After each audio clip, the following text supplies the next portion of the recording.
여기까지 하고요. 이어서 두 번째 주제로 넘어가겠습니다. 국유화 폐간 어떤 대통령도 할 수 없는 일인데 감히 제가 어떻게 그런 말을 한다는 것입니까? 이치에 닿지 않는 말을 가지고 사람을 이렇게 몰약해서는 안 됩니다.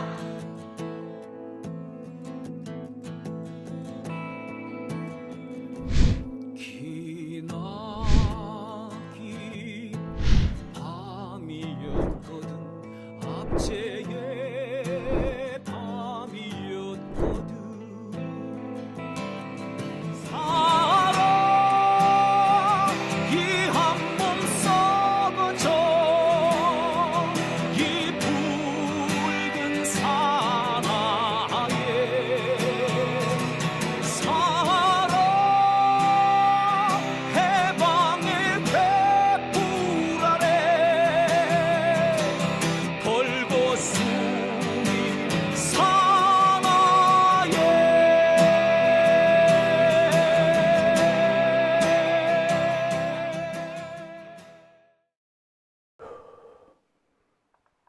네, 오밤중의 뉴스 함께하고 계시는 지금 시각 12시 5분 지나고 있습니다. 자, 그러면 두 번째 주제로 얼른 넘어가 볼게요. 제가 참 하고 싶은 말이 많습니다.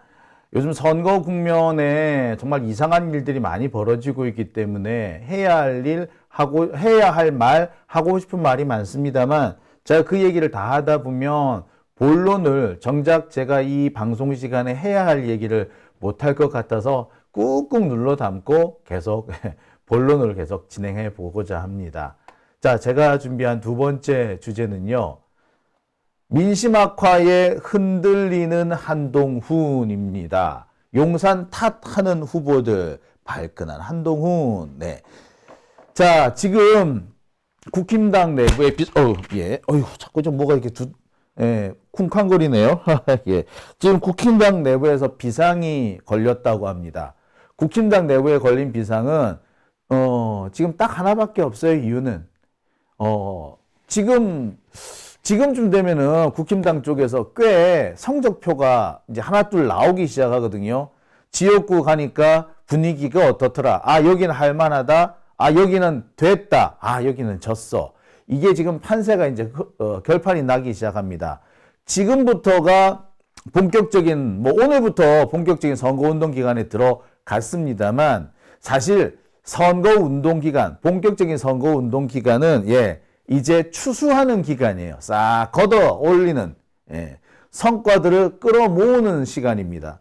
그동안 밭갈이를 하고 씨 뿌리고 하는 것은 몇 년 전부터 계속 해야 되고, 특히, 벌써 한 2월, 늦어도 2월부터는 선거운동을 쭉 해왔어야 되는 거죠. 그러니까 지금은 이제 그간 뿌려놓았던 씨를 걷어들이는 타임입니다. 그런데 보니까 이미 국힘당 분위기가 좋지 않은 거야. 100석이 어렵겠다. 국힘당 이번에 100석 확보가 어렵겠다. 이런 얘기들이 나와요.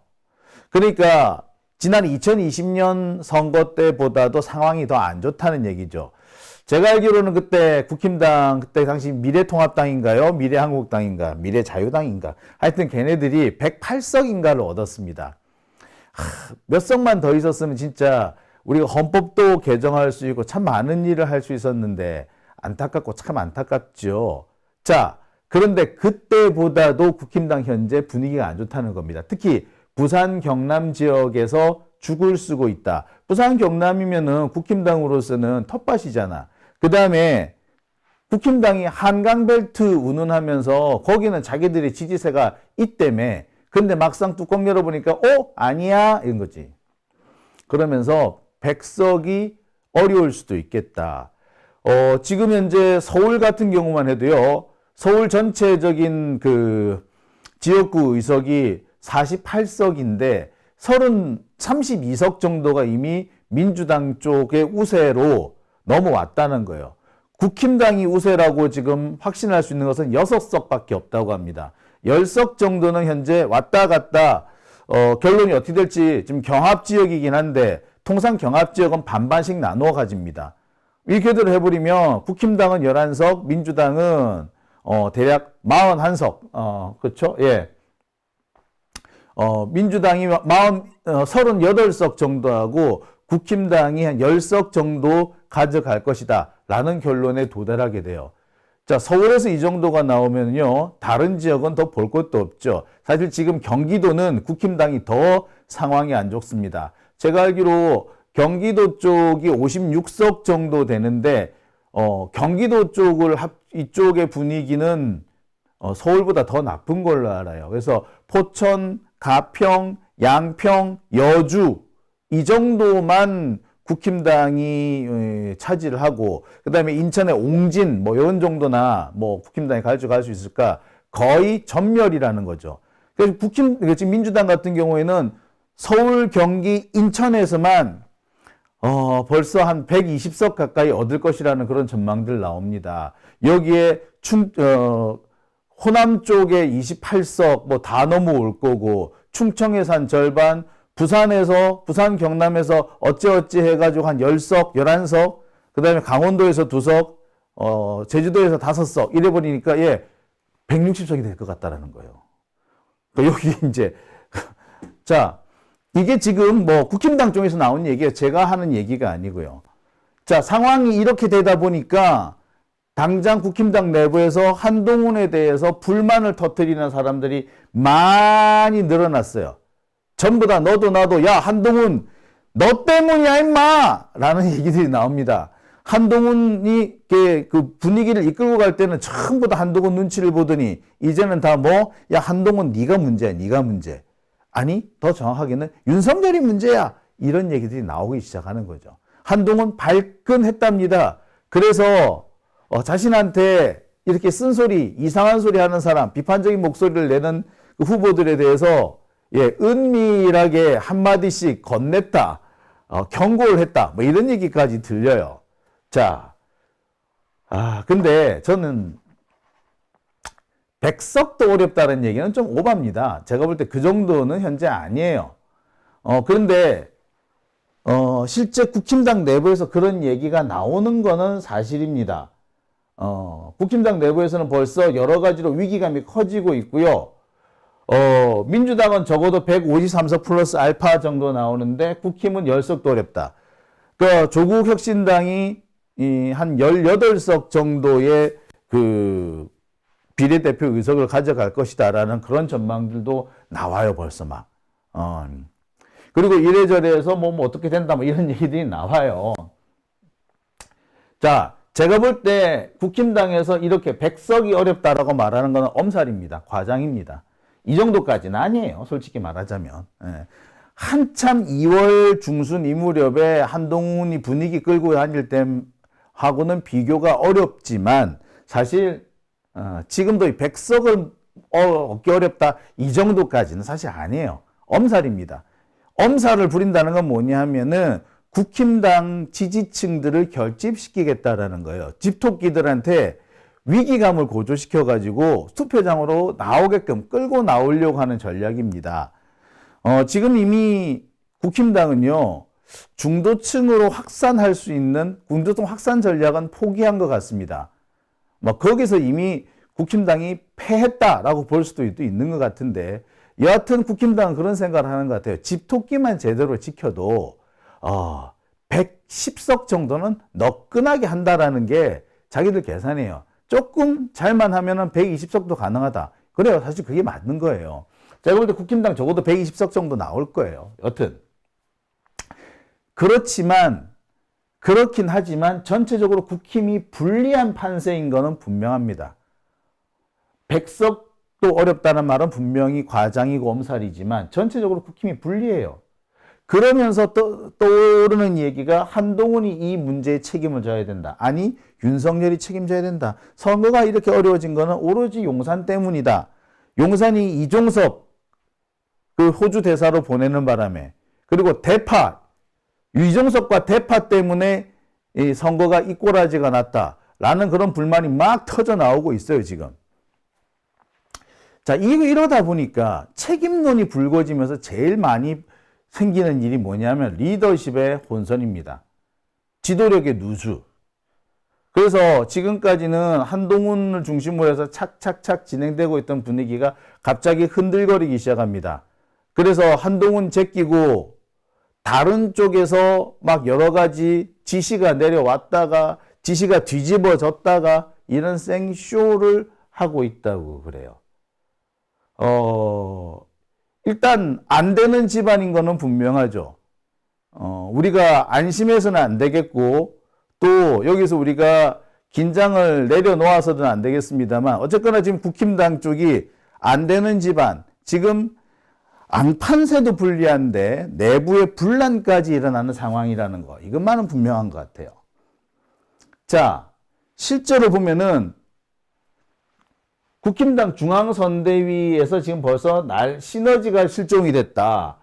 한동훈 이 비대위가 자중질환에 빠졌다. 이런 얘기들이 나옵니다. 그리고 이런 자중질환의 위기가 있다고 하면서 제일 먼저 떠드는 얘기가 수도권 위기론. 그 다음에 용산 쪽 바라보면서 화딱지 난다. 그 다음에 텃밭 부산도 위태롭다. 그 다음에 나오는 얘기가 한동훈 책임론, 용산 책임론. 자, 이런 얘기들이 막 쏟아져 나오기 시작하는 겁니다. 자, 여기까지 정리를 해보면 확실한 건 하나 있어요. 국힘당이 뭐 100석 미만으로 얻을 거다. 그거는 과장이지만 적어도 국힘당 쪽이 현재 선거에 상당히 불리한 상황인 것은 분명하고 이 불리한 상황을 두고 국힘당 내부에서 누구 탓이냐, 니 탓이다, 내 탓이다 이러고 있는 상황이다 라는 건 분명해 보이는 겁니다. 그리고 위기론에 대해서 국힘당의 그 선거 주자들 후보들이 대부분 다 공감하고 있다라는 거죠. 자, 이 상황에서 국힘당 쪽이 지금 선택할 수 있는 선택지는 그닥 많지 않습니다. 특히 이 국힘당을 지지하는 수구 적폐 입장에서는 지금 어떻게 해야지 이 상황을 돌파할 수 있나 고심이 되게 많이 될 거예요. 그래서 지금 나오는 게 뭐냐면 투표 포기 방지 캠페인이 시작이 된 겁니다. 자, 이 뉴데일리라는 매체에서 이런 기사를 썼습니다. 한동훈 비판만 할 때가 아니다. 4.10 총선 투표로 대한민국을 지켜야 한다. 한동훈 비판할 상황이 아니다. 라는 얘기를 합니다. 즉 이게 이 기사에서 알 수 있는 게 뭡니까? 한동훈에 대한 비판이 국힘당 내부에서 여기저기서 터져 나오고 있다는 게 확인이 되는 거죠. 또, 자, 한동훈에 대한 비판을 어떻게든 간에 잠재우려고 수구들, 극우 언론이라든지 조중동 이런 데서 지금 여러 가지 수단과 방법을 가리지 않고, 지금 언론 플레이를 시작했으며 그 언론 플레이의 핵심은 극우 지지층, 그러니까 국힘당의 집토끼들을 지키는 캠페인이 시작됐다라는 겁니다. 자,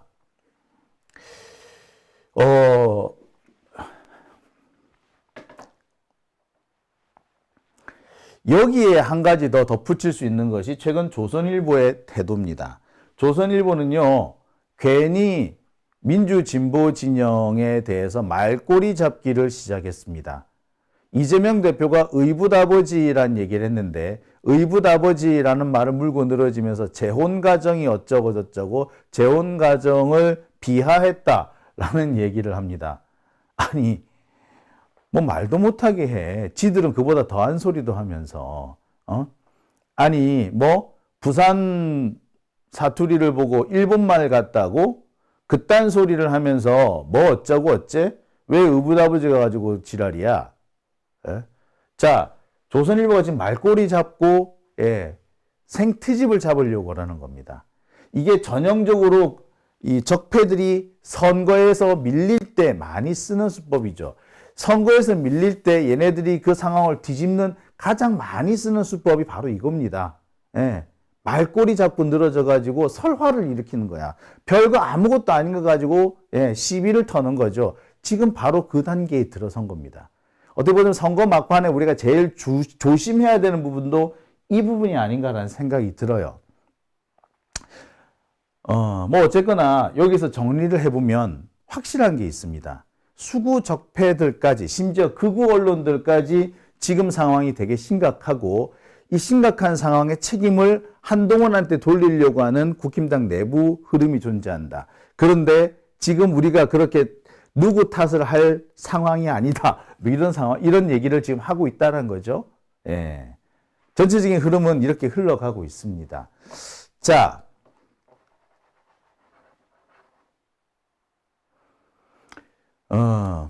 그런데 국힘당 내부에서 이렇게 누구 탓을 한다, 한동훈 탓을 하는 이런 분위기만 있는 정도가 아니고요.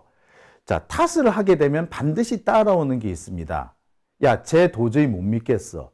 쟤한테 일 맡기면 안 되겠다. 야, 한동훈이가 선거 배려 먹겠다. 그럼 어떻게 해? 예. 그렇게 누군가에 대해서 탓을 돌리고 네 잘못이야 라고 지목하는 순간 반드시 따라오는 게 뭐냐면 혼선입니다. 지휘체계의 혼선. 야, 한동훈 제가 제대로 못하니까 내가 해야겠다라고 나서는 거죠. 자, 그게 사실 어제 국힘당에서 한바탕 난리가 났던 바로 이 사건입니다. 뭐 더 이상 이 나라를 범죄자들과 종북 세력에게 내주지 맙시다. 이거를 이런 플랜카드를 걸으라고 국힘당에서 긴급 지시가 내려갔나 봐요. 실제로 몇 군데 이게 걸렸죠. 그랬는데 걸리자마자 곧바로 다시 긴급 지시가 내려가지고 다 떼라 그랬대. 긴급 지시, 플랜카드를 걸어라라는 지시는 윤재옥 의원 쪽에서 낸 거고 떼라라고 한 것은 한동훈 쪽에서 낸 거래. 자, 이 플랜카드를 놓고 뭐 잘했네, 잘못했네, 지금이 때가 어느 때네, 뭐 이런 막 지적들이 일었다고 합니다. 자, 근데 그런 지적이 이런 거는 이런 거고, 이런 일이 벌어지는 이유, 벌써 한동훈의 지도력, 리더십에 누수가 생겼다는 거죠. 불과 2, 3주 전까지만 해도 감히 꿈도 꿀 수 없는 상황이었어요. 심지어 윤석열과 한동훈의 충돌 상황이 벌어졌을 때까지만 해도요, 윤재옥 같은 애가 한동훈을 제끼고, 야, 이 플랜카드 빨리 걸어! 라는 그런 긴급 지시를 내려보낼 그럴 상황은 아니었어요. 근데 보니까 야, 안 되겠다. 한동훈 제끼고 내가 차고 나가야겠다. 라고 밀고 나간 거예요. 그런데 한동훈이 곧바로 야, 떼! 라고 한 거지. 뭡니까? 주도권 다툼이 벌어진 겁니다.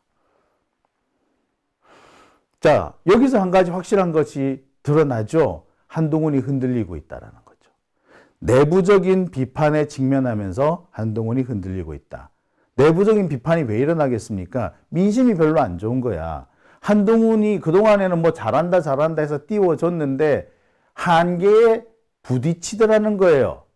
한계에 부딪히면 한계를 극복하기 위해서 뭔가 새로운 돌파구를 만들어내야 되는데 한동훈 에이 그런 거 할 줄 모르네. 야 제껴.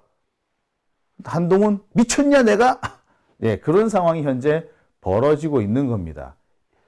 이와 관련해서 국힘당 내부에서는 야 여기까지가 한동훈의 한계다. 여기까지가 끝인가 보라는 거예요. 이게 한동훈의 한계다. 라는 얘기도 나오고 있습니다. 왜? 자, 기사 한번 보실게요. 셀카 놀이 하다 망하는 길로 가는 한동훈. 죽인다, 그죠? 자, 또 어떤 기사가 나왔다? 자, 예, 여러분, 이게 잠시만요.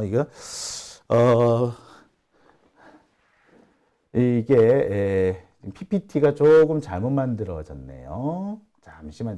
잠시만 수정을 좀 하겠습니다. 자, 다시 한번 슬라이드 다시 한번 제가 보여드릴게요. 자, 지금 국힘당 내부에서 나오는 얘기, 여기까지가 한동훈의 한계다. 한동훈이 할 수 있는 것은 이것까지밖에 안 된다. 딱 여기까지야 한동훈은 라는 얘기가 나오는 거예요. 그러니까 야, 더 이상 한동훈 믿으면 안 되겠어? 우리가 나서야 되겠어. 라고 한 거죠. 그래서 한동훈도 모르는 플랜카드가 걸렸던 겁니다. 자, 한동훈의 한계는 여기까지야 라고 하는 대표적인 기사가 바로 요거예요. 셀카 놀이 하다가 망하는 길로 접어든 한동훈. 이 기사 내용을 보면요, 아주 적나라합니다. 야권 비난에 몰두한 언어, 비꼬고 야유하는 언어의 한계. 그러니까 한동훈은 거기까지인 거지.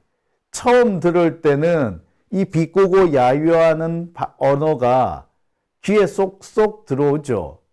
처음에는 사람들이 환호할 수 있을지 모르나 유효기간은 한 달이 채 안 가는 겁니다. 자, 처음에는 그래서 한동훈이 이재명의 대항마로 강력하게 떠올랐지만 어느 순간 한동훈은 깨갱하고 그 대신 윤석열이 그 자리를 차지하고 있죠. 자, 윤석열이 그 자리를 차지하게 된 대표적인 이유는 뭐? 윤석열은 그냥 가만히 있었어야 했어. 근데 대파 들고 설치는 바람에 여기서 다 까먹은 거죠. 그냥 저강도 정책으로 로우키 전략으로 쭉 나가고 계속 한동훈을 띄워서 한동훈과 이재명 이 대립구도를 만들어야 되는데, 자, 쓸데없이 잘못 나서는 바람에 대파 들고 설쳤다가 이를 배려놓은 거죠.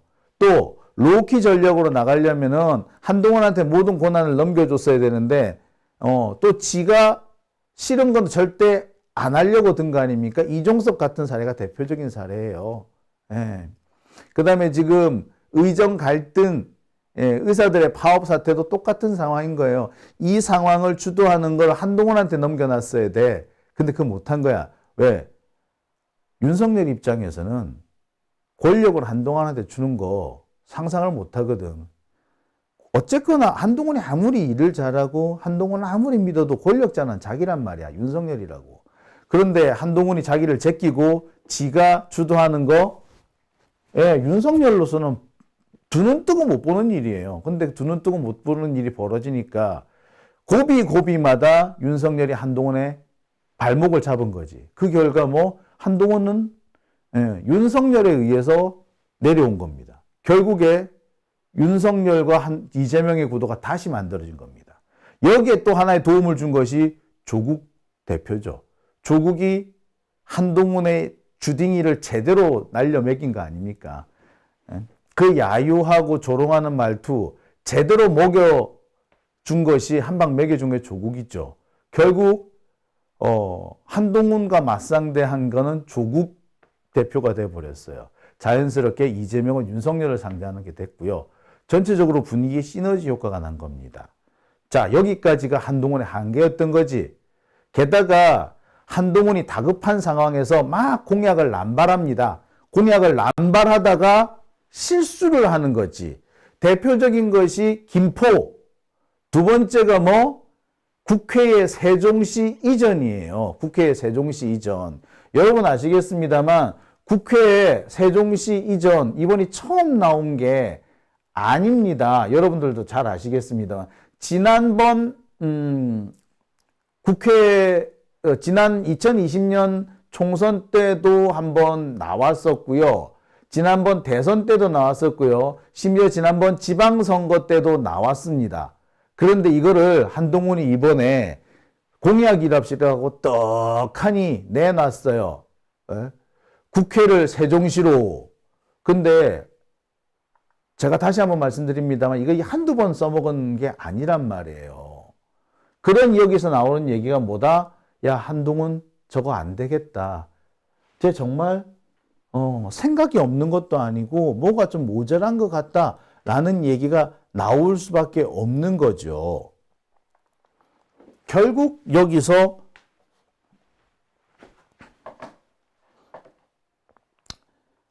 결국에는 한동훈은 나름대로 자기가 뭔가 해보려고 하고 있지만 씨알이 안 먹히는 상황이 된 겁니다. 자, 정리를 한번 해볼게요. 한동훈이 지금 선거를 주도를 해왔습니다. 초반 분위기는 나쁘지 않았어요. 근데 이종섭 사태가 터지고 대파 사태가 퍼지고, 자, 이런 과정을 거치면서 서서히 한동훈이 쭈그러들기 시작합니다. 여기에 의사 파업까지 문제가 같이 겹치죠. 자연스럽게 주도권은 또 윤석열로 넘어가게 됩니다. 이 과정에서 한동훈이 할 수 있는 건 없고요. 이 과정에서 본인이 여당의 대표인데 여당 대표로서 뭔가 정책을 제시해야 되고 전국을 주도해야 되는데 전국을 주도를 못하는 거야. 모든 것은 윤석열한테 끌려갈 수밖에 없는 거예요. 자연스럽게 한동훈의 한계가 붉어지기 시작합니다. 게다가 그 한동훈의 한계 중에 가장 대표적으로 드러나는 것이 그 쓸데없는 주둥아리인 거지. 그게 처음에는 잘 먹혔는지 모르겠는데 점점 안 먹히게 되고 본인도 그걸 안 먹히게 된다는 걸 아니까 쓸데없이 엉뚱한 공약을 했다가 오히려 더 일을 망치게 된 겁니다. 이러니까 지금 서울도 그렇고 PK 쪽에서도 그렇고 분위기가 너무 안 좋은 거야. 그러니까 서울과 PK 쪽에 출마했던 후보들이 한동훈에 대해서 원망을 늘어놓는 거예요. 일부는 한동훈에 대해서 원망, 일부는 윤석열에 대한 원망. 즉 한동훈은 여기서 리더십에 심각한 타격을 입게 됩니다. 그러다 보니까 리더십에 도전하는 사람이 나와요. 그래서 한동훈 모르게 플랜카드를 걸어라는 지시가 내려갔다가 그것을 뒤늦게 한 한동훈이 발끈해가지고 떼라 그랬다가 혼선, 자중질환이 생긴 겁니다. 자, 이와 관련해가지고요. 국힘당의 어떤 분들이 이런 얘기를 합니다. 국힘당의 원로라는 분들인데 그분은 이런 얘기를 해요. 이거는 총체적 한계 상황이다. 그리고 이런 일이 벌어질 줄 알았다. 라고 얘기를 합니다. 왜?